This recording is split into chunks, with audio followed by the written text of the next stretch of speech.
Beh, la consapevolezza che quella è una parte del mondo, lui si sentiva ed è come io e tanti altri un cittadino del mondo. Quando il mondo è casa tua, te ne prendi cura. E credo che questo sia uno dei più grandi insegnamenti di ciò che Lorenzo ci ha lasciato. Ha combattuto lì dove serviva e desidera rimanere lì anche dopo la sua morte.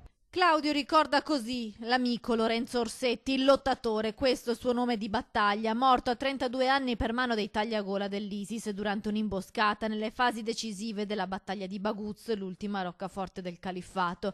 Claudio Locatelli, giornalista combattente, spiega perché molti giovani come lui hanno scelto la prima linea impugnando per la prima volta un'arma contro gli oppressori dello Stato islamico, contro chi, dice, vuole solo seminare odio e paura.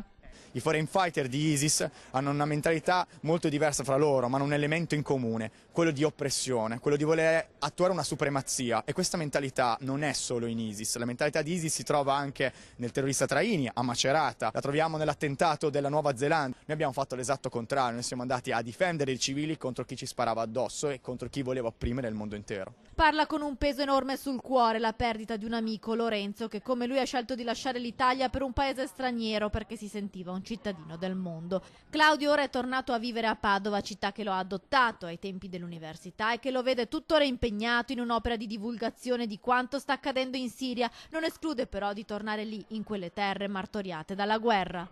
Io la mia parte su campo l'ho fatta, vorrei tornare da civile in quei luoghi per continuare, la battaglia continua qui, senza il Kalashnikov, divulgando, sensibilizzando, non fermandosi, spiegando realmente quello che succede. Se però dovesse essere necessario, qualora veramente tutto ciò per cui ho lottato venisse distrutto, penso che ci penserei se veramente restare qui in Italia o continuare a combattere.